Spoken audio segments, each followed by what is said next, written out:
Hari ini kita akan lanjutkan pembahasan firman Tuhan dari Kisah Para Rasul. Kita akan bahas pasal yang ke-14. Kisah Rasul pasal yang ke-14.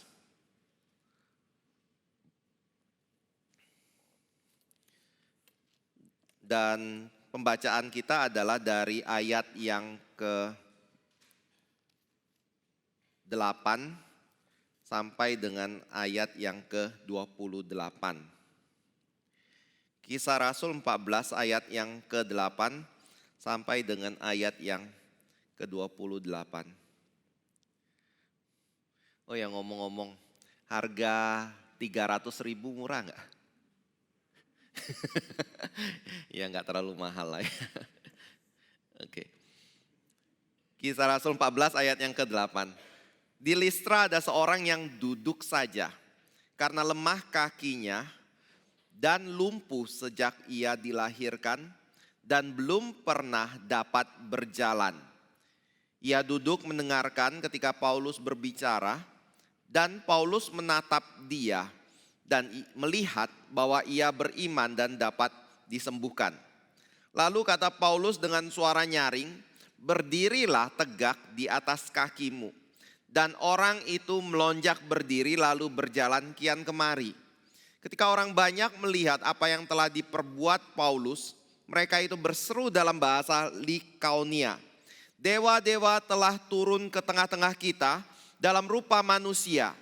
Barnabas mereka sebut Zeus dan Paulus mereka sebut Hermes karena ia yang berbicara. Maka datanglah imam dewa Zeus yang kuilnya terletak di luar kota, membawa lembu-lembu jantan dan karangan-karangan bunga ke pintu gerbang kota untuk mempersembahkan korban bersama-sama dengan orang banyak kepada rasul-rasul itu.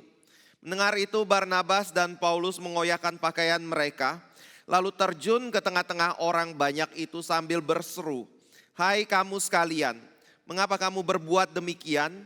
Kami ini adalah manusia biasa sama seperti kamu.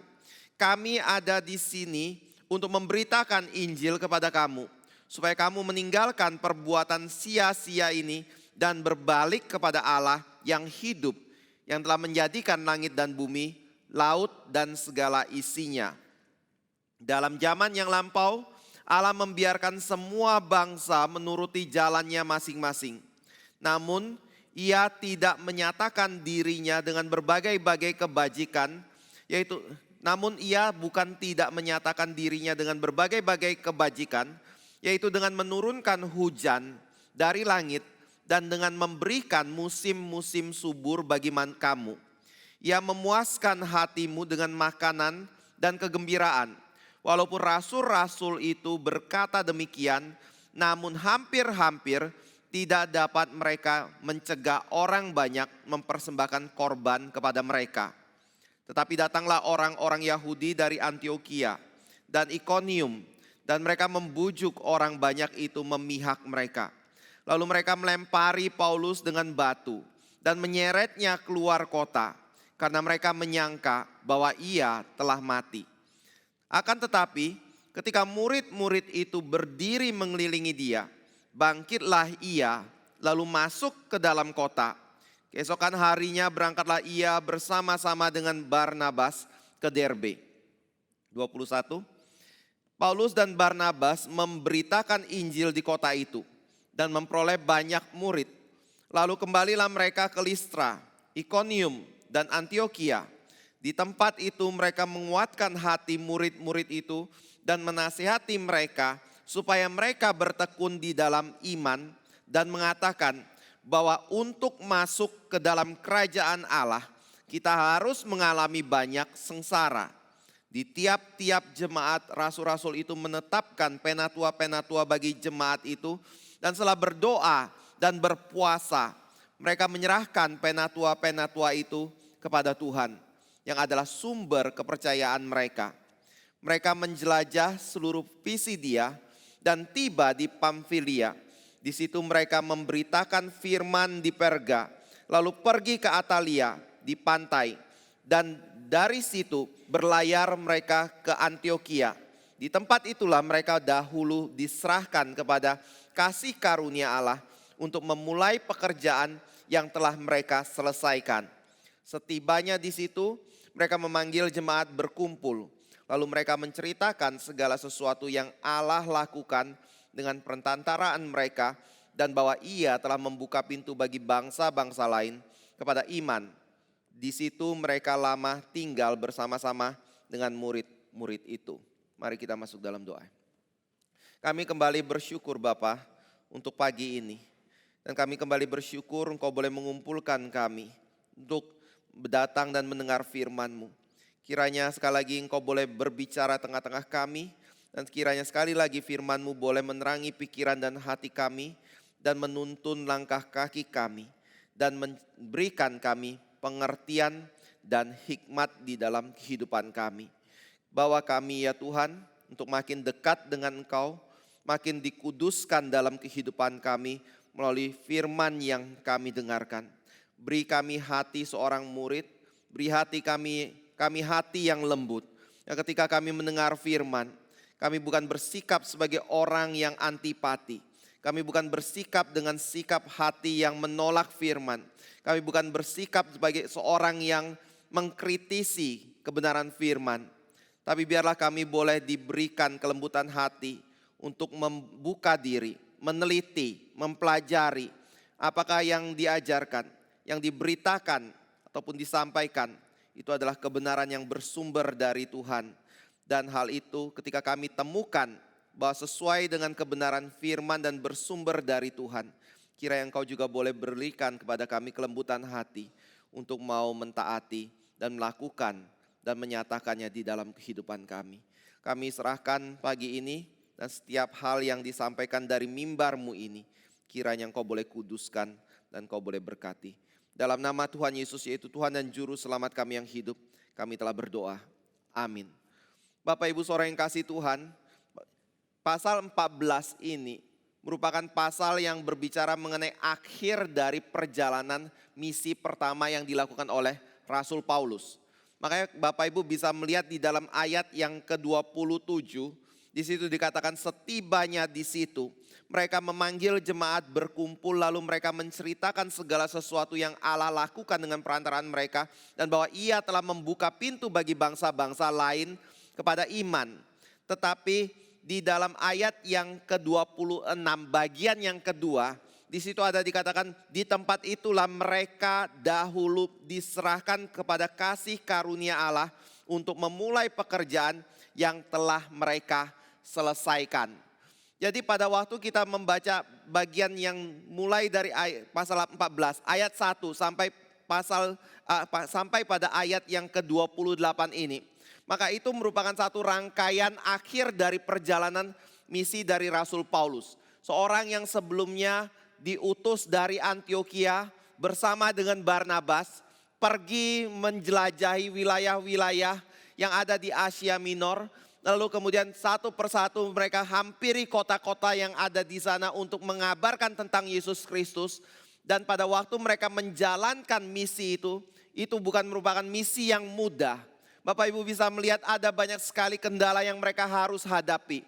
Ada banyak sekali pengorbanan yang harus mereka korbankan demi untuk berita Injil bisa dikabarkan.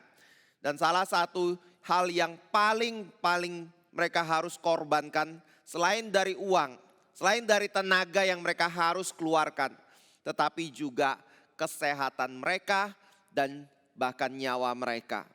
Makanya kalau Bapak Ibu tadi kita baca di dalam pasal 14 itu menjadi salah satu yang mungkin bisa mengingatkan kita kembali akan kesulitan pergumulan yang Paulus alami bersama Barnabas ketika mereka pergi mengabarkan Injil.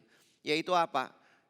Tidak sedikit Paulus dirajam dengan batu. Tidak sedikit Paulus dicambuk tubuhnya karena berita Injil.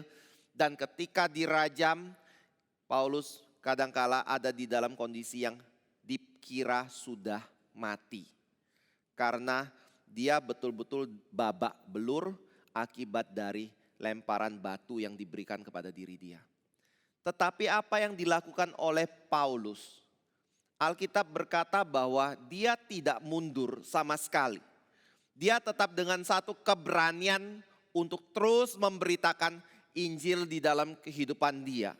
Ada yang mengatakan seperti ini, bahwa penderitaan yang dialami oleh orang Kristen, kalau dia adalah sungguh-sungguh orang yang percaya kepada Kristus, maka penderitaan itu tidak akan membuat dia terhalang untuk memberitakan Injil. Penderitaan itu tidak akan membuat dia mundur dari satu kesaksian yang harus dia kabarkan di dalam hidup dia. Tetapi justru melalui penderitaan dan tekanan yang dia alami, bahkan aniaya yang dia terima dalam hidup dia, itu membuat dia lebih berani untuk pergi menyatakan Injil Yesus Kristus. Nah, ini yang dikatakan di dalam Kisah Para Rasul berkaitan dengan apa yang dilakukan oleh Rasul Paulus. Dan tadi kita baca di dalam ayat yang ke-26 bahwa dia kembali ke tempat asal dia diutus pertama kali, yaitu di Antioquia. Dan pekerjaan pengabaran Injil itu telah mereka selesaikan. Saya kira itu adalah satu statement yang luar biasa sekali. Satu statement yang menyatakan bahwa apa yang ditugaskan kepada Paulus itu adalah sesuatu yang Paulus anggap penting dan sesuatu yang begitu diprioritaskan oleh Paulus dan diperjuangkan oleh Paulus. Sehingga ketika Tuhan mempercayakan tugas itu kepada dia, maka tugas itu tidak menjadi sia-sia karena dia mengerjakan dengan begitu setia sampai kepada akhirnya. Bapak Ibu Saudara yang kasih Tuhan, saya kira ini adalah salah satu ciri dari seorang murid yang sejati. Ini adalah salah satu ciri dari seorang Kristen yang sungguh-sungguh memiliki hati yang takut akan Tuhan di dalam kehidupan mereka. Dan ini adalah orang Kristen yang bertanggung jawab dengan imannya dan dengan kesaksian yang Tuhan percayakan untuk ia kerjakan di dalam hidup dia. Berapa dari kita yang ketika kita menjalani hidup ini, boleh dikatakan bahwa tugas kita di dalam dunia yang Tuhan percayakan untuk kita lakukan sudah selesai.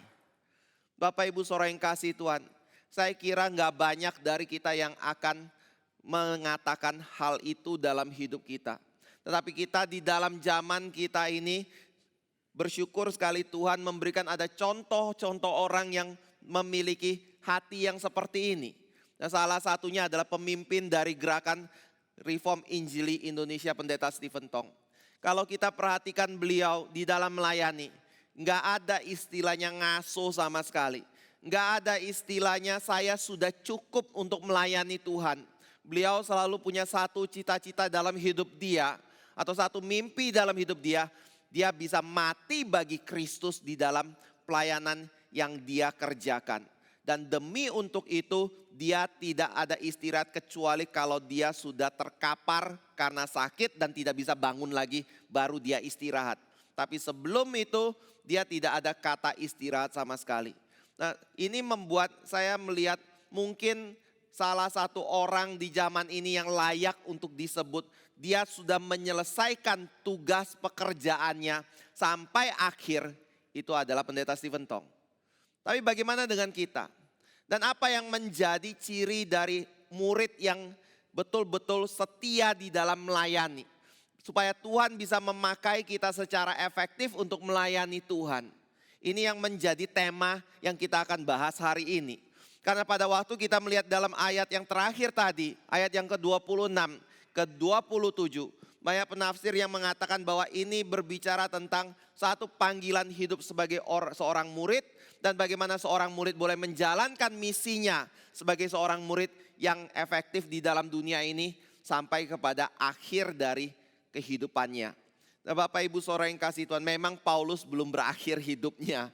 Ini baru perjalanan misi yang pertama. Tetapi Bapak Ibu bisa baca di dalam, nanti kita akan masuk ke dalam pembahasan yang lain dari Kisah Rasul. Bagaimana dia menjalankan misi yang kedua. Bagaimana dia menjalankan misi yang ketiga. Sampai akhirnya apa yang dikatakan oleh Kristus kepada para rasul. Pada waktu dia akan naik ke sorga. Yaitu Injil harus diberitakan ke segala bangsa. Mulai dari Yerusalem, Yudea, Samaria, sampai ke ujung bumi. Itu digenapi di dalam kitab para rasul. Dan satu orang yang dipakai dengan luar biasa untuk menggenapi berita Injil ini sampai ke ujung bumi itu adalah Rasul Paulus sendiri. Yang ketika dia melayani, dia mendapatkan satu berita di dalam hidup dia. Bahwa ketika engkau pergi ke Yerusalem, engkau akan ditangkap di sana, diserahkan ke dalam tangan bangsa-bangsa. Dan pada waktu itu engkau tidak bisa berbuat apa-apa. Dan waktu Paulus mendengar perkataan ini, dan Nabi Agabus sendiri datang untuk mengatakan hal ini kepada Paulus. Dan ketika semua orang Kristen yang lain itu berkata kepada Paulus, jangan pergi ke Yerusalem. Biar persembahan untuk mendukung orang-orang Kristen Yahudi di Yerusalem itu orang lain saja yang membawanya ke sana. Engkau nggak usah pergi ke Yerusalem karena engkau akan ditangkap dan mungkin kau mati di situ. Paulus tetap dengan ngotot berkata, tidak, saya harus pergi ke Yerusalem untuk membawa persembahan ini. Dan apa yang terjadi di sana? Memang dia ditangkap, tetapi peristiwa penangkapan Paulus itu menjadi satu peristiwa yang membuat Tuhan memuji Paulus secara pribadi. Di malam ketika dia ada di dalam kondisi yang ada di dalam tahanan, Tuhan berkata kepada Paulus, apa yang engkau kerjakan di sini sudah baik atau sangat baik sekali. Engkau sudah bersaksi kepada para pemimpin orang Yahudi dan orang-orang Yahudi berkenaan dengan Kristus. Sekarang aku akan membawa engkau untuk bersaksi di Roma. Bapak Ibu Saudara yang kasih Tuhan, berarti setiap hal yang Paulus lakukan dalam hidup dia, keputusan-keputusan yang dia ambil di dalam hidup dia, dia betul-betul gumulkan bahwa dia sedang mentaati Tuhan, dia sedang menggenapi rencana Tuhan atau tidak dalam hidup dia. Banyak penafsir yang mengatakan itu adalah salah satu keputusan yang salah yang diambil oleh Rasul Paulus. Saya bicara mendahului ya, tapi paling tidak Bapak Ibu membayangkan dulu dan mendapatkan gambaran tentang hal ini. Banyak penafsir yang mengatakan Paulus salah di dalam mengambil keputusan ini. Makanya dia ditangkap. Sebenarnya keputusan dia pergi ke Yerusalem itu tidak harus dilakukan. Yang dia perlu lakukan adalah pergi ke Roma saja langsung. Setuju nggak? Nggak perlu ditangkap di Yerusalem. Bukankah Tuhan Yesus sudah berkata kepada Paulus, engkau harus bersaksi sampai ke Roma. Maka dia pergi aja ke Roma kan. Tanpa perlu mengalami penganiayaan. Tetapi saya pribadi melihat ketika Tuhan memuji Paulus di dalam bagian itu berarti bahwa apa yang Paulus kerjakan, putuskan, bahkan sampai ditangkap di Yerusalem, itu adalah rencana Tuhan yang harus dia genapkan di dalam hidup dia. Dia jelas akan pimpinan Tuhan itu di dalam kehidupan dia, walaupun itu memiliki resiko dia ditangkap dan dianiaya dan berkorban nyawa sekalipun. Dia tetap jalankan itu. Tapi ada satu hal yang mungkin dia boleh mendapat kekuatan karena dia harus bersaksi sampai ke Roma. Dan cara Tuhan itu menjadi satu cara yang luar biasa sekali. Karena Tuhan menggunakan peristiwa Paulus ditangkap untuk bisa bersaksi mulai dari yang paling bawah sampai petinggi yang paling di atas. Kalau andai kata Paulus tidak ditangkap dan tidak diadili, tidak menghadap pembesar-pembesar dari Roma, dia bisa bersaksi tidak kepada para petinggi Roma dan bahkan kaisar. Saya yakin dia nggak bisa, atau berita Injil mungkin akan sulit sampai ke mereka. Tetapi itu yang dikerjakan oleh Rasul Paulus ini ya, untuk bisa melayani Tuhan secara efektif. Nah, apa saja yang menjadi ciri dari seorang murid yang akan dipakai Tuhan secara efektif? Yang pertama adalah pada waktu kita melayani Tuhan, setiap manusia atau setiap orang Kristen itu adalah orang-orang yang diberikan karunia oleh Tuhan. Saya sering kali berbicara bahwa salah satu fungsi dari karunia yang Tuhan berikan kepada orang Kristen adalah supaya orang Kristen melayani satu dengan yang lain di dalam kehidupan dia. Nah, mengapa ini menjadi hal yang ditekankan? Karena Alkitab mengajarkan bahwa setiap orang Kristen pasti memiliki karunia. Dan setiap orang Kristen yang memiliki karunia tidak ada satu karunia pun yang persis sama antara orang Kristen yang satu dengan orang Kristen yang lain. Walaupun mungkin secara umum karunia itu adalah sepertinya sama.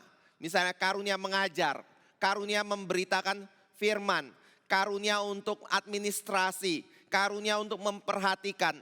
Saya percaya orang Kristen bukan hanya satu saja yang memiliki karunia itu. Ada banyak orang Kristen yang memiliki karunia-karunia itu di dalam kehidupan mereka. Tetapi Bapak Ibu Saudara yang kasih Tuhan, karunia itu menjadi unik ketika karunia yang diberikan itu diberikan kepada pribadi yang unik. Yang tidak ada duanya di dalam dunia ini. Jadi ketika karunia misalnya mengajar diberikan kepada saya. Karunia mengajar diberikan kepada Vikaris Marvin. Bagaimana Vikaris Marvin mengajar, bagaimana saya mengajar, itu adalah dua hal yang berbeda kan. Walaupun kami mengajarkan hal yang sama yaitu bersumber dari Alkitab. Sudut pandang kami, karakter kami yang berbeda, bagaimana kami melihat sesuatu dan bagaimana Tuhan membentuk kami dengan latar belakang kami yang berbeda itu. Membuat bagaimana saya mengajar dan Vikaris Marvin mengajar pasti ada bedanya. Yang gak bisa digantikan oleh yang lain. Kita membutuhkan, kalau ada dua orang yang ditugaskan, berarti dua orang itu dibutuhkan. Begitu juga dengan semua orang Kristen. Pada waktu kita hidup sebagai orang Kristen yang berjemaat, bergereja. Bapak Ibu jangan mengira bahwa keberadaan saya tidak penting. Bahwa keberadaan saya adalah satu keberadaan yang boleh ada dan boleh tidak ada di dalam gereja. Itu adalah satu pengajaran yang tidak bersumber dari kitab suci sama sekali. Karena pada waktu Alkitab berbicara tentang gereja, Alkitab banyak sekali menggunakan metafora yang ada. Misalnya metafora pernikahan. Metafora apa lagi? Pohon dan ranting. Metafora apa lagi? Metafora misalnya bangunan yang disusun yang satu di atas yang lain. Metafora berkenaan tentang tubuh. Kristus adalah kepala dan jemaat adalah anggota dari tubuh Kristus. Semua itu berbicara mengenai adanya kesatuan dan keragaman.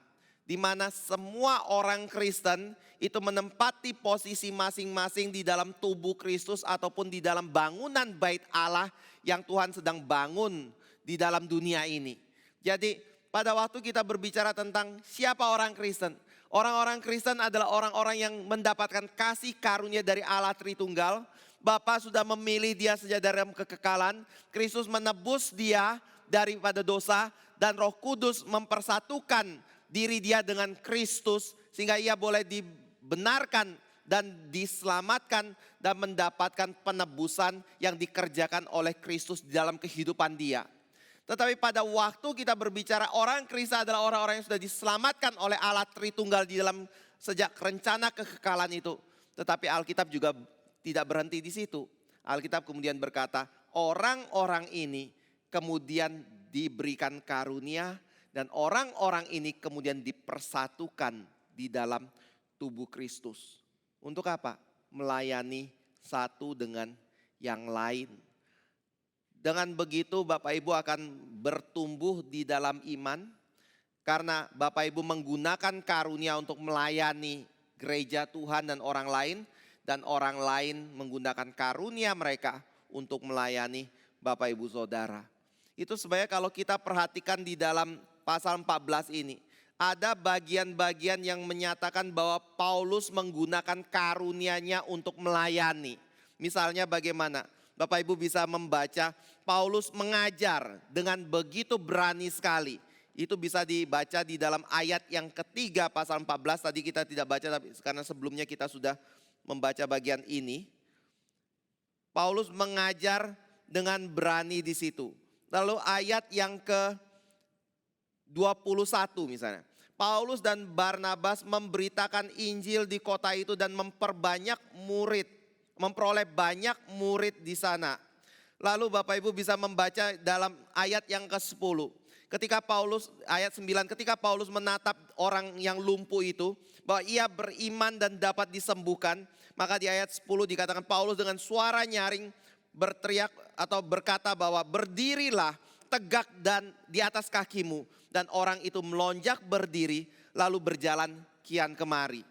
Jadi ini adalah salah satu contoh dari apa yang dikerjakan Paulus di dalam pelayanan yang dia kerjakan. Dia menggunakan karunia-karunia yang diberikan kepada diri dia untuk bisa melayani tubuh Kristus dengan efektif. Bapak Ibu Saudara yang kasih Tuhan, kita bagaimana? Walaupun kita mungkin bisa dikatakan sebagai orang-orang yang di zaman ini tidak memiliki karunia apostolik, karunia para rasul yang kita sudah bahas ya. Apa itu? Yaitu misalnya melakukan mukjizat, apalagi menyembuhkan orang sakit seperti itu. Tetapi Bapak Ibu Saudara yang kasih Tuhan, itu bukan berarti bahwa orang-orang Kristen itu tidak memiliki karunia. Tuhan memberikan karunia kepada gereja bukan berdasarkan apa yang kita minta kepada Tuhan. Tetapi Tuhan memberikan karunia kepada gereja berdasarkan apa yang Tuhan lihat dibutuhkan oleh gereja itu. Kalau Tuhan melihat gereja itu tidak membutuhkan satu karunia tertentu. Misalnya karunia apa? Bahasa lidah. Kita butuh nggak bahasa lidah? Semua kita bisa bahasa Indonesia kok. Semua kita bisa berbicara dan mengerti perkataannya seperti itu. Jadi kita membutuhkan itu tidak? Jawabnya tidak. Maka Tuhan tidak akan memberikan karunia itu ke dalam gereja. Tetapi kalau gereja itu membutuhkan perhatian, ada orang-orang yang ada di dalam pergumulan. Dia butuh mungkin pengertian dari jemaat yang lain, perhatian dari jemaat yang lain. Maka Tuhan akan bangkitkan orang-orang tertentu di dalam gereja yang memiliki hati yang begitu caring kepada saudara mereka yang ada di dalam kebutuhan. Tapi di antara semua karunia yang ada itu, ada karunia yang tidak pernah hilang di dalam gereja yang akan terus ada mulai daripada zaman Rasul sampai pada Yesus Kristus datang kedua kali. Yaitu karunia mengajar, karunia menggembalakan, dan karunia untuk memberitakan Injil. Ini adalah 3 jabatan dan 3 karunia yang pasti akan selalu ada di dalam gereja Tuhan. Tapi Bapak Ibu Saudara yang kasih Tuhan, pada waktu kita berbicara tentang hal ini, sekali lagi, jangan melihat pelayanan itu hanya menjadi satu lingkup yang begitu sempit sekali. Yaitu urusan siapa? Pendeta, penginjil, pengurus atau majelis gereja dan diaken gereja atau penatua gereja. Sedangkan kami adalah jemaat biasa. Karena kami jemaat biasa maka kami tidak perlu memiliki peran sama sekali di dalam tubuh Kristus. Salah. Alkitab tidak pernah mengajarkan hal ini. Justru setiap orang Kristen itu harus menjadi orang Kristen yang aktif di dalam memperlengkapi tubuh Kristus. Setiap orang Kristen harus secara aktif dipakai oleh Tuhan berdasarkan karunia yang mereka miliki untuk bersaksi di dalam kehidupan mereka. Baik itu dalam gereja maupun di dalam lingkup-lingkup lain yang Tuhan tempatkan di dalam kehidupan mereka. Baru dari situ nama Tuhan boleh dinyatakan dan pekerjaan Tuhan boleh diperluas. Bapak Ibu Saudara yang kasih Tuhan, ini adalah panggilan kita di dalam kehidupan kita sebagai orang Kristen. Sekali lagi, ini bukan panggilan untuk orang tertentu. Tetapi ini adalah panggilan untuk semua orang Kristen. Makanya pada waktu Tuhan Yesus mau naik ke sorga, hal yang dia pesankan kepada murid adalah pergi dan jadikanlah semua bangsa muridku, baptislah mereka di dalam nama Allah Bapa, Allah Anak dan Allah Roh Kudus. Yesus bicara sama siapa? Bicara sama siapa? 11 rasul. Bukan 11 rasul. Bukan hanya 11 rasul. Tetapi kepada semua murid yang datang pada hari ketika Yesus akan naik ke sorga. Di situ Yesus berpesan, pergi jadikanlah semua bangsa muridku. Makanya Bapak Ibu ketika baca kisah para rasul, heran sekali. Rasul cuma 12. Tetapi Alkitab bisa berkata bahwa Injil itu dikabarkan dan tersiar kemana-mana. Kok bisa ya? Pasti bukan karena 12 orang itu saja yang memberitakan Injil. Tetapi semua murid Kristen dimanapun mereka ditempatkan, mereka tidak bisa berhenti untuk berbicara tentang Yesus Kristus. Makanya Injil itu dikabarkan kemana-mana. Tetapi Bapak Ibu Saudara yang kasih itu ada satu hal yang kita juga mungkin seringkali abaikan atau terlewatkan, pengertiannya seperti ini. Mungkin ada orang Kristen yang berpikir seperti ini. Tuhan, saya memang orang Kristen. Saya ingin melayani Tuhan. Karena itu apa yang kita lakukan? Kita mulai berdoa kepada Tuhan, meminta petunjuk Tuhan. Dan kita berdoa, Tuhan, apa yang Engkau ingin saya kerjakan dalam hidup saya. Doa, doa, doa. Dan menunggu. Mohon tanya, jawabannya sampai enggak? Panggilannya jadi jelas enggak? Yang Tuhan kehendak kita lakukan jadi nyata atau tidak? Jadi enggak? Enggak kan? Kenapa enggak? Karena cara kerja Tuhan bukan seperti itu. Cara kerja Tuhan adalah Dia akan memberikan beban kepada orang yang aktif melayani. Atau sudah melayani. Bukan kepada orang yang tidak melayani. Kalau Bapak Ibu ingin dipakai oleh Tuhan untuk melayani, mulailah terjun di dalam pelayanan sambil berdoa melihat Tuhan memimpin ke arah mana. Itu prinsipnya. Makanya kalau saudara lihat ya, misalnya ya, ketika ketika Petrus dipanggil ke Dorkas. Ada kan ceritanya? Dorkas mati, lalu ibu-ibu yang begitu mendapatkan berkat dari Dorkas itu kemudian mendengar kabar kalau Petrus ada, lalu mereka mengutus orang untuk datang kepada Petrus supaya Petrus dibawa ke Dorkas. Saya nggak tahu kenapa mereka minta Petrus datang ke Dorkas. Apakah dalam pikiran mereka Dorkas pasti bangkit oleh Petrus atau Petrus punya kuasa untuk melakukan mukjizat dan salah satunya adalah membangkitkan orang mati kayak gitu. Maka Dorkas pasti bisa hidup kembali karena konsep pembangkitannya Petrus punya kuasa itu belum pernah terjadi kan sebelumnya. Baru Dorkas yang dibangkitkan seperti itu. Tetapi yang terjadi adalah Petrus dipanggil untuk datang ke Dorkas seperti itu. Apapun tujuannya, tapi di situ Petrus kemudian berdoa dan Dorkas bangkit dari kematian. Mohon tanya, Petrus di mana waktu itu? Apakah Petrus di Yerusalem?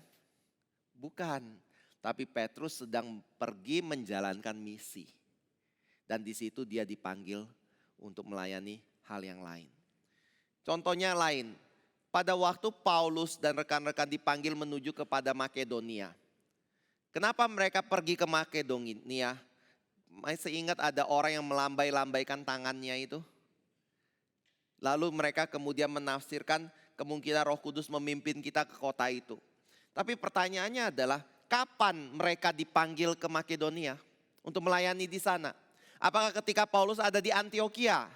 Tidak. Tapi Paulus ketika melayani, pergi dalam perjalanan misinya, maka disitulah kemudian mereka menjadi jelas Tuhan memimpin ke arah mana. Yang lain misalnya, tapi bukankah Paulus ada titik awal dia diutus untuk melayani? Mohon tanya, sebelum Paulus dan Barnabas diutus mereka ngapain? Mereka juga melayani di gereja Antioquia kan? Dan ketika mereka melayani lalu Roh Kudus kemudian berbicara kepada para penatua di dalam gereja dan pada jemaat bahwa tolong khususkan dua orang ini, Paulus dan Barnabas atau Barnabas dan Paulus untuk pergi melayani Tuhan menjadi misionaris. Baru mereka kemudian dikhususkan dan diutus oleh Tuhan untuk pergi.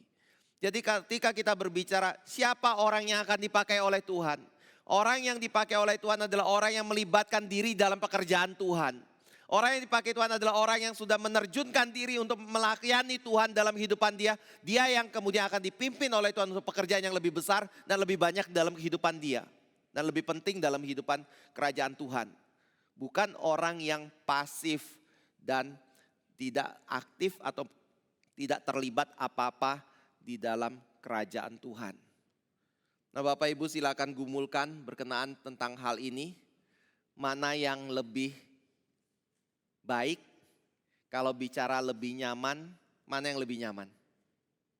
Ya datang, duduk, pulang kan. Itu yang lebih nyaman. Nggak ada tanggung jawab, nggak harus luangkan waktu, tidak harus berkorban tenaga, berkorban uang, atau mungkin cukup berkorban uang, orang lain biarkan kerja, saya nggak perlu ngapa-ngapain, nggak perlu kenal orang seperti itu lebih nyaman mungkin. Tetapi Bapak Ibu Saudara yang kasih Tuhan, tolong jangan cuma lihat saat ini. Cobalah lihat dari aspek kekal. Di mana Petrus berkata bahwa ketika Tuhan menghakimi dunia, hal pertama yang Tuhan lakukan ketika menghakimi manusia adalah menghakimi orang Kristen. Baru orang bukan Kristen. Dan ketika Tuhan menjatuhkan penghakiman itu, kira-kira Bapak Ibu jawab apa di hadapan Tuhan ketika Tuhan berkata, saya kasih kamu 2 talenta, saya kasih kamu 5 talenta, saya kasih kamu 1 talenta, sudahkah engkau mengusahakan itu? Atau kita ngomong, Tuhan, saya tahu engkau kasih aku talenta, tapi aku kuburkan talenta itu.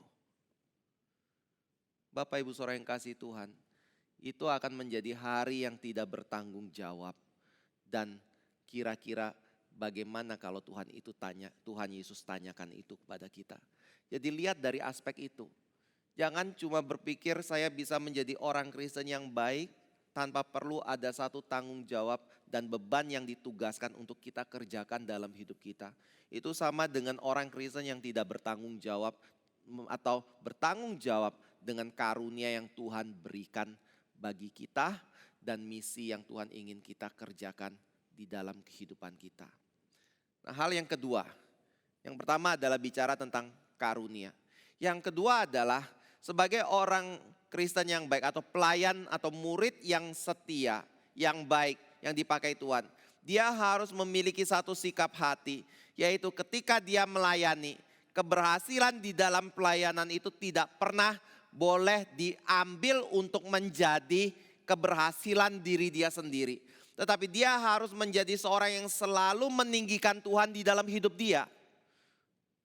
Bapak Ibu Saudara yang kasih Tuhan, ini yang dicontohkan oleh Paulus dan Barnabas juga. Pada waktu ia melayani di Listra, Alkitab berkata atau Lukas mencatat bahwa mereka bertemu dengan satu orang yang lumpuh di situ. Dan ketika orang itu dilihat oleh Paulus bisa disembuhkan, dan Paulus kemudian meminta dia untuk bangkit berdiri dan ternyata dia bisa disembuhkan dari sakitnya, maka terjadilah satu kegemparan di antara orang-orang Likaonia, dan kegemparan itu berbicara bahwa di antara kita ada dewa yang datang. Siapa mereka? Yaitu Zeus dan Hermes. Mari kita kabarkan kedatangan dewa itu kepada imam dari Zeus supaya mereka bisa membawa korban persembahan dan menyembah dewa-dewa yang menjadi manusia itu. Nah, mengapa bisa ada konsep ini? Karena di dalam pemikiran dari orang-orang pada waktu itu, mereka ada satu dongeng yang diceritakan. Dahulu kala pernah ada 2 dewa yang datang di tengah-tengah mereka. Yang satu Zeus, yang satu Hermes. Mereka menyamar menjadi manusia biasa dan orang yang miskin. Lalu ketika mereka datang ke daerah itu, mereka kemudian berusaha untuk meminta belas kasih dari penduduk yang ada di dalam kota tersebut. Tetapi ketika mereka dari satu rumah ke rumah yang lain meminta belas kasih, ternyata tidak ada satu orang pun yang mau membuka pintu untuk menampung mereka dan memberikan mereka makanan. Akhirnya mereka bertemu dengan sepasang suami istri yang tua yang menampung mereka dan memberi mereka makan dan tempat untuk istirahat. Akibatnya apa? Dewa itu kemudian membinasakan semua orang di dalam kampung itu atau kota itu, kecuali sepasang suami istri yang tua itu. Suami istri yang tua itu diangkat menjadi imam, rumahnya menjadi kuil seperti itu dan dipelihara. Dan ketika mereka meninggal, kabarnya tubuh mereka dijadikan pohon pada waktu itu. Jadi satu tanda ya, satu penghormatan atau satu pujian yang dewa itu berikan kepada sepasang suami istri ini. Jadi pada waktu Paulus dan Barnabas tiba, Paulus dianggap sebagai Hermes, Barnabas dianggap sebagai Zeus. Kenapa? Kelihatannya karena postur tubuh dan juga fungsi yang dikerjakan. Barnabas mungkin orang yang memiliki perawakan yang besar, yang bagus, tetapi Paulus perawakannya kurang bagus dan suka berbicara sehingga dianggap sebagai juru bicara dari dewa Zeus atau disebut dengan Hermes itu. Jadi pada waktu terjadi mukjizat di situ, orang-orang Likaonia kemudian berpikir, jangan-jangan ini dewa yang datang lagi. Dulu pernah ada mitos atau cerita yang menyatakan dewa datang. Kalau sekarang betul-betul dewa yang datang, maka kalau kita tidak layani dewa itu, mungkin kita punya kota akan dihancurkan kembali oleh dewa ini. Maka mereka memanggil imam dan menjadikan kesempatan itu untuk melayani kedua dewa tersebut. Tetapi Bapak Ibu Saudara yang kasih Tuhan, sebagai Paulus dan Barnabas, mereka paham enggak? Alkitab berbicara orang-orang itu bukan bicara dalam bahasa yang dikenali oleh Paulus dan Barnabas. Mereka berbicara dalam bahasa Likaonia, asli Likaonia. Dan kelihatannya Paulus dan Barnabas tidak mengerti bahasa itu. Tetapi ketika mereka mengerti tentang peristiwa itu dan apa yang dikerjakan oleh orang-orang Likaonia itu, di ayat 14 dikatakan, mendengar itu Barnabas dan Paulus mengoyakkan pakaian mereka lalu terjun ke tengah-tengah orang banyak itu sambil berseru, "Hai kamu sekalian, mengapa kamu berbuat demikian? Kami ini adalah manusia biasa sama seperti kamu. Kami ada di sini untuk memberitakan Injil kepada kamu, supaya kamu meninggalkan perbuatan sia-sia ini dan berbalik kepada Allah yang hidup."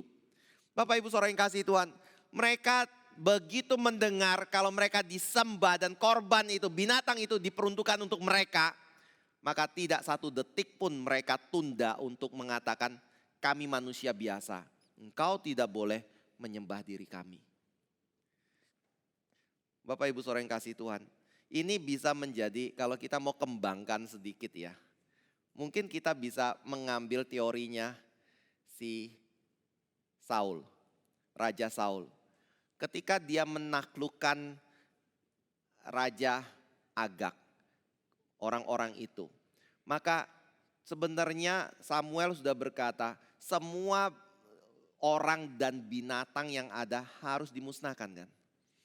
Tetapi Saul berkata, rajanya jangan dibunuh, binatang yang gemuk-gemuk jangan dimusnahkan. Untuk apa? Untuk dipersembahkan kepada Tuhan. Rohani ya. Tapi Tuhan kecam kan. Mungkin Barnabas dan Saulus juga bisa berpikir seperti ini. Tapi dalam pola yang sedikit berbeda. Ketika orang banyak mulai datang menghampiri mereka untuk memberikan korban persembahan mereka. Sebenarnya mereka bisa tunggu kan. Diam dulu, biarkan orang-orang banyak itu berkumpul. Setelah orang-orang banyak itu berkumpul dan ingin memberikan persembahan kepada mereka, mereka baru bicara kan, memberitakan Injil. Bisa enggak? Bisa. Bijaksana enggak? Mungkin kita pikir bijaksana. Bukankah kita ingin orang mengerti, kalau saya punya posisi diagungkan seperti itu sebagai seorang dewa. Saya berbicara kepada orang banyak yang sudah mengagumi atau mengakui kedewaan saya itu. Mungkin perkataan saya bisa lebih didengar. Tapi Paulus enggak lakukan itu. Barnabas sama sekali enggak lakukan itu. Detik mereka tahu bahwa mereka dianggap dewa, detik itu juga mereka merobek pakaian mereka dan mencegah orang untuk memperdewakan diri mereka. Bapak Ibu Saudara yang kasih Tuhan, pelayanan kita harus memiliki prinsip yang sama. Pada waktu kita melayani, ada satu sikap rendah hati yang seharusnya kita tanamkan sejak dari mula kita melayani. Dan terus dipelihara apapun yang menjadi posisi yang Bapak Ibu Saudara dapatkan kemudian. Karena banyak sekali orang, atau adalah paling kalau gak ngomong banyaknya. Ada orang-orang yang ketika mendapatkan satu pelayanan, ketika dia pertama kali dipercayakan untuk pelayanan tertentu, dia melayani dengan begitu baik. Dia dengan hati yang penuh syukur melayani Tuhan. Dia anggap dirinya tidak layak. Dan bahkan tidak pantas sama sekali. Suruh orang lain yang melayani. Sampai harus dibujuk-bujuk dan dipaksa dan sedikit dijoroki baru dia mau melayani Tuhan. Dengan hati yang begitu gembira sekali dan betul-betul ditujukan untuk Tuhan. Tapi ketika dia berhasil, ketika dia mulai dipercayakan pekerjaan yang lebih besar, ketika dia mulai mendapatkan posisi yang penting, hatinya berubah. Dia mulai menganggap bahwa dia layak. Dia mulai menganggap dirinya penting. Dia mulai merasa dirinya punya kuasa dan apa yang dia inginkan harus didengarkan oleh semua orang. Bapak Ibu Saudara yang kasih Tuhan, saya kira itu adalah satu sikap yang mencuri kemuliaan Tuhan. Paulus dan Barnabas bukan orang seperti itu. Mulai dari pertama diutus untuk melayani. Mereka tahu mereka hanya manusia biasa. Mereka hanyalah orang-orang yang diberikan satu kesempatan yang luar biasa oleh Tuhan dalam kehidupan mereka. Mereka adalah orang-orang yang merupakan dikatakan manusia biasa sama seperti orang-orang yang lain.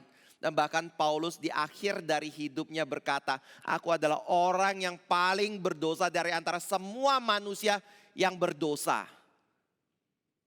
Saya lihat itu adalah satu kerendahan hati yang dijaga baik-baik oleh Rasul Paulus dan Rasul Barnabas ketika mereka melayani.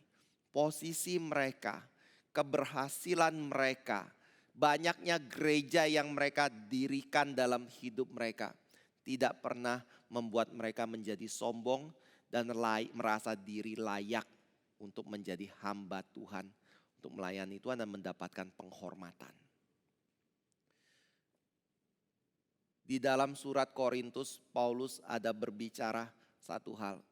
Ketika jemaat Korintus mulai mengelompokkan diri kepada pemimpin-pemimpin tertentu di dalam gereja.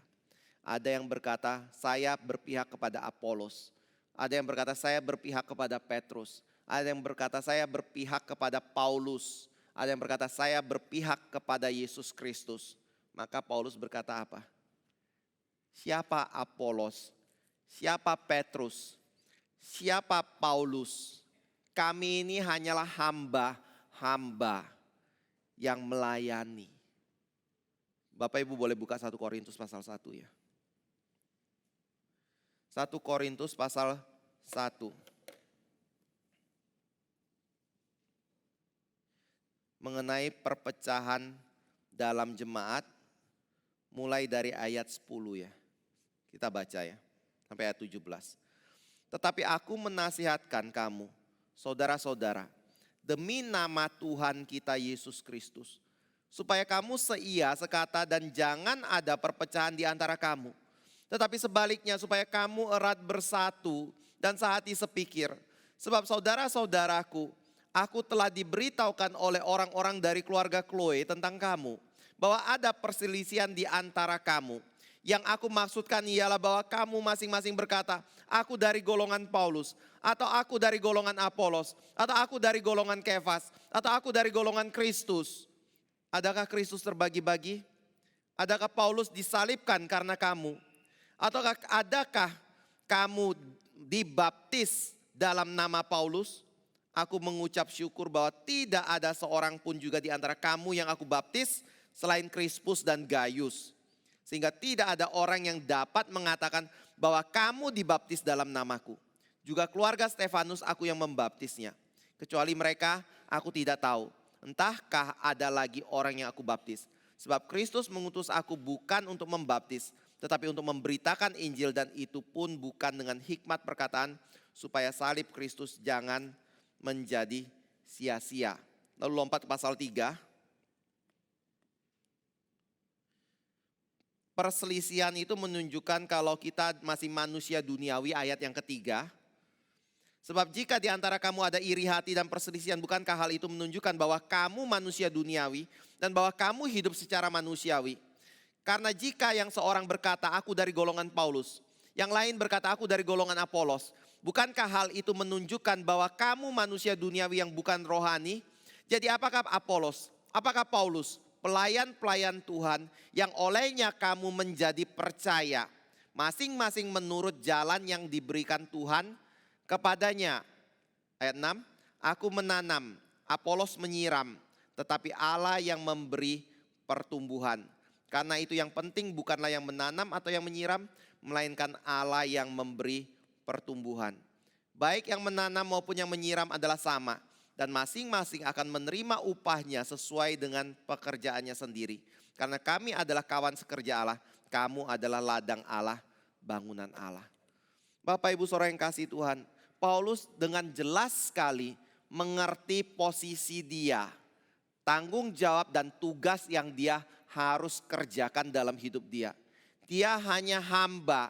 Makanya di dalam Injil Lukas ada kalimat, ketika engkau telah mengerjakan semuanya, janganlah engkau berkata apa? Atau hendaklah engkau berkata bahwa kami hanyalah hamba-hamba yang tidak berguna. Kami hanya mengerjakan apa yang menjadi tanggung jawab kami. Bapak Ibu Saudara yang kasih Tuhan, itu adalah panggilan kita. Sebenarnya mendapatkan bagian untuk mengerjakan pekerjaan Tuhan saja, itu sebenarnya sesuatu yang harusnya kita sudah syukuri dalam hidup kita. Bukan sesuatu yang perlu disombongkan dalam hidup kita. Karena nggak ada orang yang layak. Dan kita bisa masuk saja, itu karena Tuhan memperkenan kita untuk berbagian di dalam pekerjaan itu. Masih mau menyombongkan diri, saya berhasil, saya penting. Ada satu kalimat yang Tuhan katakan kepada orang-orang Israel, dan kita adalah orang-orang Israel rohani ya. Kenapa Tuhan memilih Israel? Apakah karena Israel adalah bangsa yang besar? Apakah karena Israel berbeda dari bangsa-bangsa yang lain yang ada di dalam dunia ini? Tuhan berkata, memang beda. Bedanya apa? Bukan karena Israel itu lebih hebat, lebih besar, lebih agung, lebih pintar dan lebih segalanya dari bangsa yang lain. Tetapi justru karena Israel adalah bangsa yang paling kecil di antara semua bangsa yang lain. Maka aku memilih Israel. Saya lihat ini menjadi satu sikap hati yang harus kita pegang sebagai orang yang melayani Tuhan. Dan mengapa Paulus berkata, aku menanam, Apolos menyiram, dan Tuhan yang memberi pertumbuhan.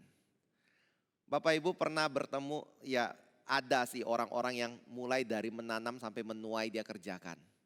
Tetapi umumnya dari semua hamba Tuhan, mayoritas ketika bersaksi bahwa dia menuai sesuatu yang bukan merupakan hasil pekerjaan dia.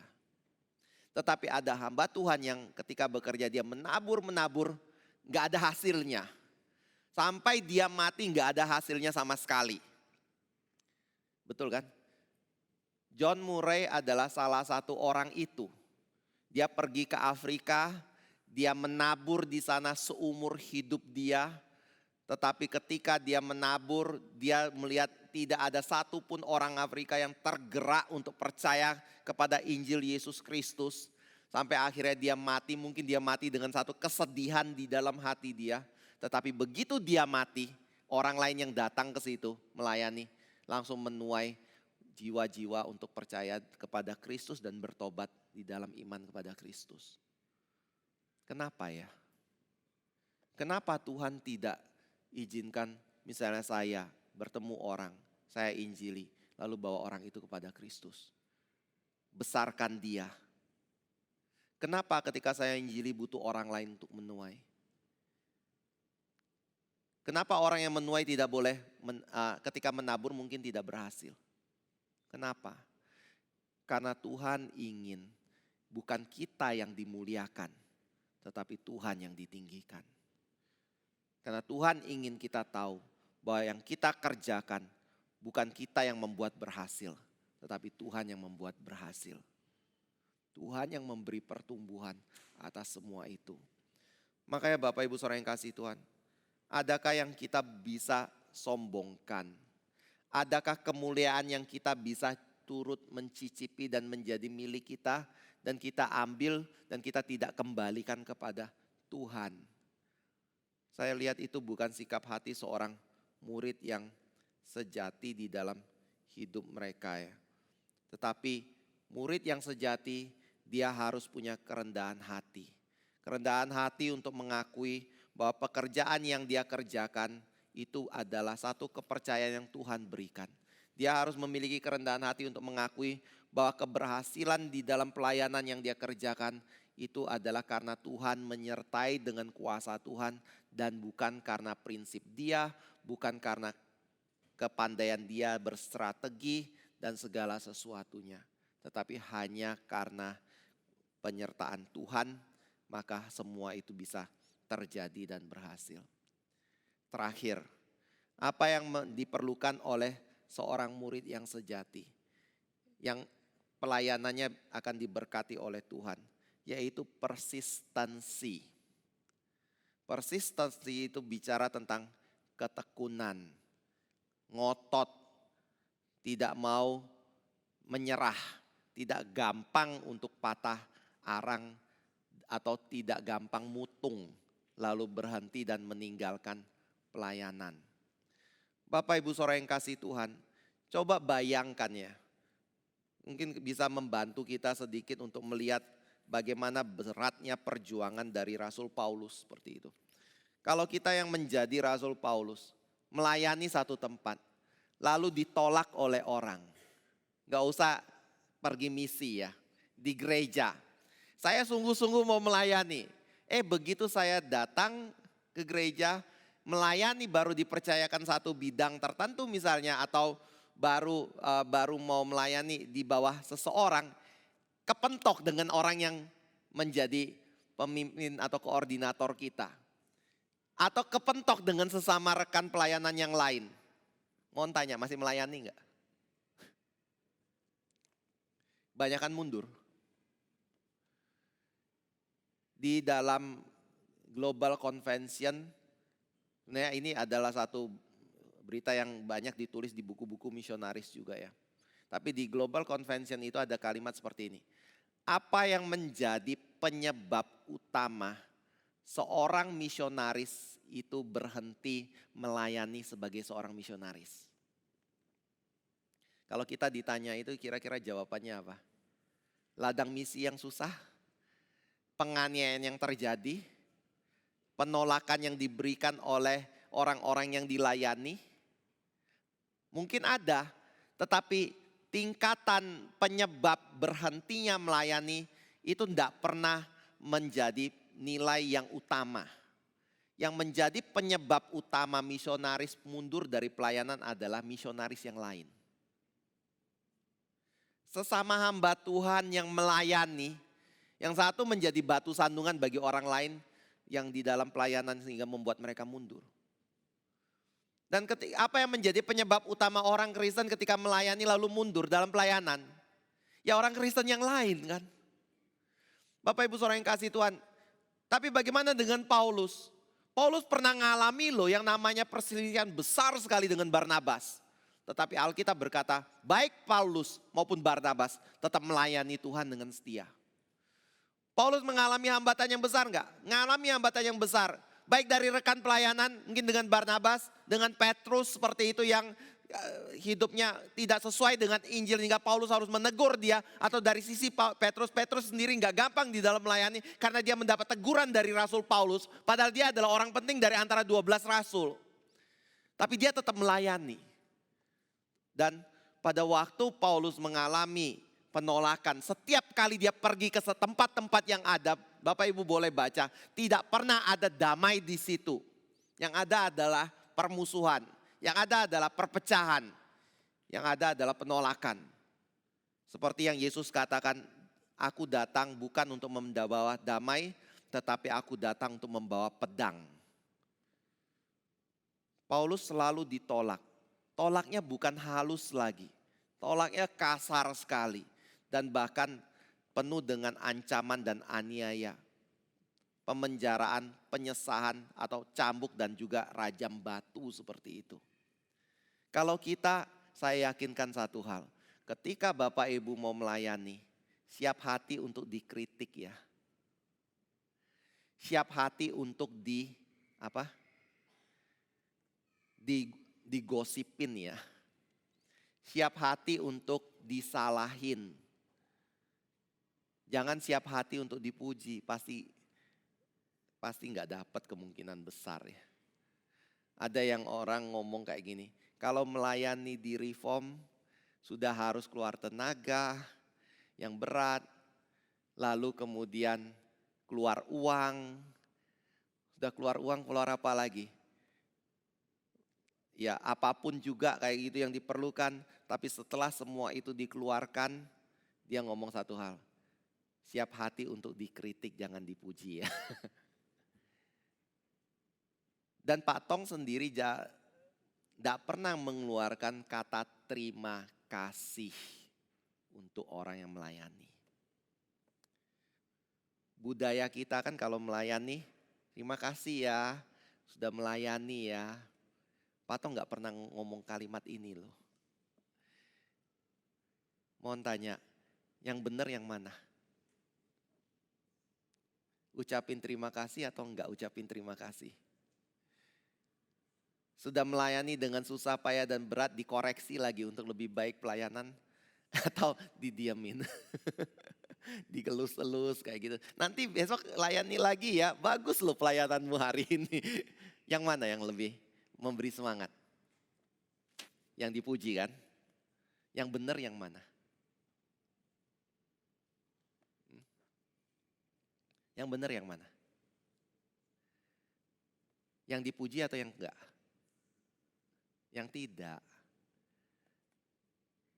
Yang dikoreksi atau yang tidak? Yang dikoreksi. Karena yang namanya melayani Tuhan yang sempurna, enggak ada istilahnya yang sempurna dalam pelayanan. Perlu lebih baik, perlu lebih baik, perlu lebih baik terus. Yang namanya melayani Tuhan yang membuat berhasil pelayanan itu siapa? Tuhan kan? Lalu yang harusnya mendapatkan terima kasih siapa? Yang harusnya dipuji siapa? Tuhan kan? Jadi jangan GR ya. Jangan sakit hati ya. Kalau kita ketika melayani enggak dapatkan pujian, tetapi mungkin kritikan. Tetapi jangan sempit hati karena harus lihat lebih maju. Tuhan ingin yang lebih baik lagi. Mungkin saya sudah lakukan ini sampai tingkat ini, itu baik. Tetapi Tuhan menuntut yang lebih sempurna lagi. Bapak Ibu Saudara yang kasih Tuhan, secara relasi manusia, saya bukan ngomong yang gak perlu terima kasih kayak gitu. Tetapi Bapak Ibu harus mengerti dari perspektif Tuhan juga. Bahwa yang saya layani bukan manusia, tetapi yang saya layani adalah Tuhan. Kalau saya layani adalah Tuhan, saya yakin ketika Bapak Ibu melihat dari perspektif ini, ada halangan dalam pelayanan, ada kesulitan yang dihadapi, ada rekan yang mengecewakan, Bapak Ibu akan terus maju. Tapi kalau Bapak Ibu melihat yang saya layani manusia, saya ingin penghormatan, pujian, ternyata tidak diberikan, pasti mundur. Tetapi seorang murid yang sungguh-sungguh melayani Tuhan, kalau dia betul-betul ingin dipakai dan dia ingin berbagian dalam satu pekerjaan yang berdampak besar di dalam kerajaan Tuhan, jangan terlalu cepat menyerah. Bertekunlah terus, apa yang dipercayakan kerjakan sebaik mungkin. Hasilnya bagaimana? Serahkan ke dalam tangan Tuhan. Persistensi sampai kita tidak bisa bekerja lagi. Itu kunci dari sebuah pelayanan. Paulus adalah orang seperti ini. Sangat menarik sekali ya. Kita baca ayat ini aja ya. Ayat 19 dan 20. Bayangin kalau kita di posisi Paulus kita akan bagaimana. Tapi Paulus lakukan ini. Kisah 14 ayat 19 dan 20. Tetapi datanglah orang-orang Yahudi dari Antiokhia dan Ikonium, dan mereka membujuk orang banyak itu memihak mereka. Lalu mereka melempari Paulus dengan batu dan menyeretnya keluar kota, karena mereka menyangka bahwa ia telah mati. Akan tetapi ketika murid-murid itu berdiri mengelilingi dia, apa yang terjadi? Bangkitlah ia, lalu apa yang dia lakukan? Masuk ke dalam kota, lalu ngapain? Keesokan harinya berangkatlah ia bersama dengan Barnabas ke Derbe untuk apa? Memberitakan Injil di kota itu dan memperoleh banyak murid. Kenapa Paulus masih masuk lagi ke dalam kota Listra padahal orang Listra sudah menolak dia? Ada yang banyak mengatakan kayak gini, Paulus ke kota Listra lagi untuk menguatkan murid-murid yang ada di sana. Yang melihat dia dirajam dan hampir mati itu. Supaya mereka dikuatkan dan supaya mereka tidak menjadi kecewa di dalam mengikut Kristus atau patah semangat dalam mengikut Kristus. Tetapi peristiwa yang hampir mematikan Paulus itu tidak pernah membuat diri dia stop dan merasa perlu ngasuh untuk sementara waktu. Dia terus melayani Tuhan. Kalau kita flu sedikit datang ke gereja enggak? Sorry, COVID, nanti yang lain tertular. Alasannya baik sekali ya, supaya jemaat yang lain gak tertular, saya gak datang ke gereja kayak gitu. Ya oke lah, baik kayak gitu. Tapi ngomong aja mungkin males juga kan untuk datang gereja. Banyak hal dalam hidup kita gara-gara hal yang kecil mungkin kita stop. Tapi ingat satu hal, Tuhan gak bisa pakai. Kalau saudara ingin dipakai oleh Tuhan dengan luar biasa, bertekunlah. Jangan terlalu gampang berhenti. Biar ada angin badai yang menerpa, maju terus. Karena di situ konsistensi kita, kesetiaan kita diuji oleh Tuhan di dalam melayani. Ujian kesetiaan itu baru bisa terlihat bukan dalam kondisi yang baik. Tetapi seperti iman yang butuh penganiayaan, kita pun perlu ujian badai. Baru kita bisa berkatakan saya orang yang setia di dalam melayani. Kiranya Tuhan boleh memberkati kita ya. Mari kita masuk dalam doa. Kami kembali bersyukur Bapa untuk firman-Mu. Kami kembali bersyukur untuk teladan yang boleh diberikan oleh Rasul Paulus dan Barnabas. Kami ketika mendengar dan membaca, mempelajari mereka, kami sadar kami masih jauh sekali dari apa yang diteladankan. Tapi biarlah kami boleh belajar ya Tuhan, untuk boleh makin setia di dalam melayani Tuhan, makin setia untuk memuliakan Tuhan, makin setia untuk menggunakan semua talenta, berkat karunia yang Tuhan percayakan bagi kami. Sehingga Engkau boleh memberkati pelayanan kami, dan kami juga boleh dengan hati yang bersyukur melihat bagaimana kami boleh dilayakkan untuk melayani Engkau. Tolong pimpin ya Tuhan setiap kami anak-anak-Mu dan gereja-Mu ini. Dan sekali lagi biarlah gereja-Mu ini boleh makin menyatakan cinta kasih Kristus melalui kehidupan iman kami dan kerelaan kami untuk berbagian di dalam mengerjakan pekerjaan-Mu. Dalam nama Tuhan Yesus yaitu Tuhan dan Juru Selamat kami yang hidup, kami telah berdoa. Amin.